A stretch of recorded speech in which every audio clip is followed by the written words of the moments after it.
Hello from Blue Collar Bobbers. It's fall here in Utah, and it's time to get the bug to design some new kits. We've had so many requests for these 1100 Shadow Hondas that we decided to do the whole batch of them. So this one is the Sabre. There's the Spirit, the Sabre, the Arrow, and the Ace. So this one is the, like I said, it's the Sabre. It's actually a nice looking bike when it's stock, but it's just dated looking with those big old wheels and stuff, the polished wheels. So what we're going to do, we're going to make this thing look like a modern day hot rod. Now, before you get started, you may want to grab a roll around chair like my blue Goodyear chair there. They just make the job so much more fun. And then you will need a floor jack or some kind of a jack just to lift the right side of the bike up just a little bit. You don't have to get the wheels off the ground. You just need to get the tension off the rear shock bolts so we can take those off. So let's get started on this bad boy. Before we get started, do me a favor and tie your kickstand like I show you here. It's just really important because if you're wrenching on your bike and the bike were to slide forward a little bit, it could come off the kickstand and fall and either hurt you or the bike. So make sure you just tie it like I show you here. It's just a nice safety precaution. Then when you work on it, there's no chance of that kickstand going forward. Before we remove the rear fender, we're going to have to remove the seat from this bike. And you've probably done it already, but it's real simple. You just remove the two bolts, one on this side and one on the other side, and then this acorn nut right here, and then the seat lifts right off.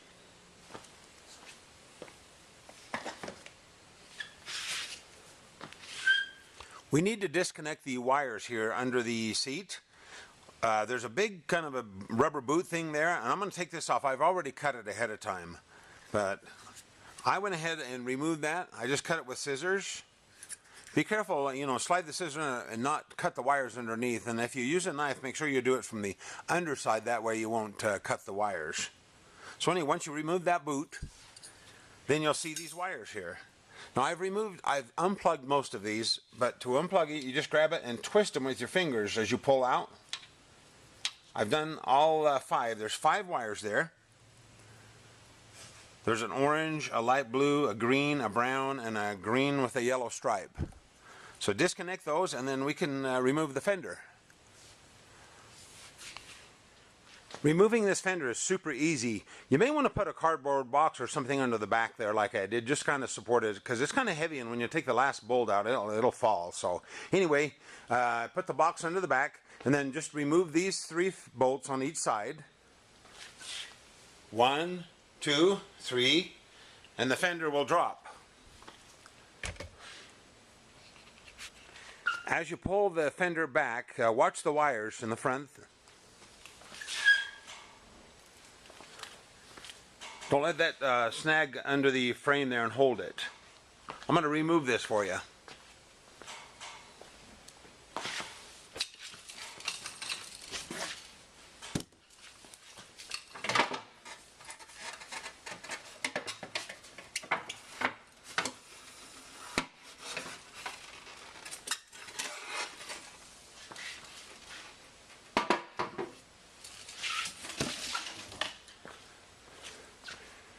Piece of cake.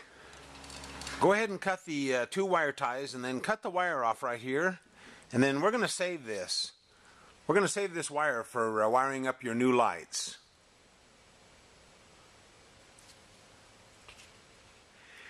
Now we've got to remove those chrome bars that go to the back that held the rear fender on. So what we want to do, we want to put our floor jack under the exhaust bracket there. That's what I did, just toward the rear of the bike somewhere, and make sure you put it in a spot where it can't slip out or come loose, because all we're going to do is just raise this enough to get those shocks off. We're not going to really raise the tire off the ground, just enough to get the tension off the shock bolts. I've put just enough tension on the floor jack to remove these screws real easily. First, remove the top screw right here. Be sure and keep the washer. And then the bottom screw, it'll come right out real easily if you get the tension on the jack just right, to where it's not too high and not too low. So just jack the bike up until that just kind of really easy to unscrew and slide right out.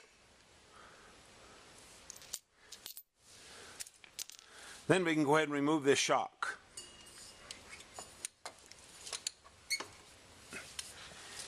If you'll notice, the rubber bushing on this is really worn. I bought some new ones. I just ordered them from one of the OEM suppliers. If you Google Honda motorcycle OEM parts, a bunch of different suppliers will pop up, and you can order them online. The schematics and everything come up on your bike just like you want. You can see all the pieces that come off the bike too. It's kind of real handy for future reference. So I'm going to replace these bushings while I'm at it. Now we've got to get this big shock bolt out of there. I used my 15/16 socket.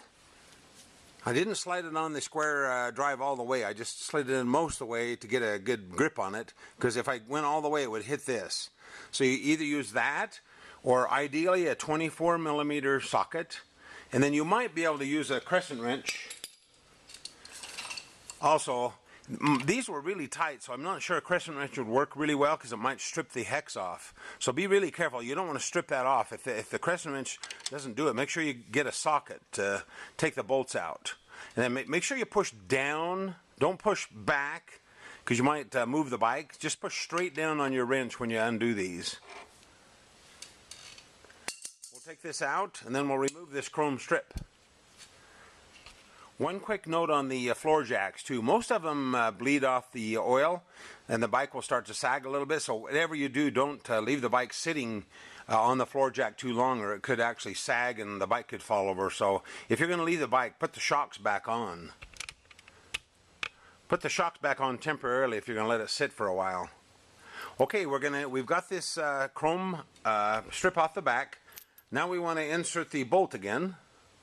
Now, it's really important. We give you 4 big washers in your kit. We want to use 2 of the washers on each side. So 1, 2. What that does, that replicates the spacer that was on the chrome strip. So we're going to go ahead and put those back in. Go ahead and tighten that up, and then we'll put the shock back on. I've made sure that the Showa sticker is pointing to the back just like the other side, and then I inserted the shock back onto the bike. Tighten this one first. Make sure you put the washer back on, and then again on the bottom one, as you raise and lower the bike with your jack, that bolt will slide right in there, and then it'll be super easy to tighten. So raise and lower that jack just a little bit, and that bolt will go right in there and snug that one up too. And then what we want to do, we want to repeat the same process on the other side. The only difference on that side is the bottom bolt will be just a little bit different, but don't worry about that. Just go ahead and deal with that, and then once you get these chrome strips off, that's the rear fender is removed.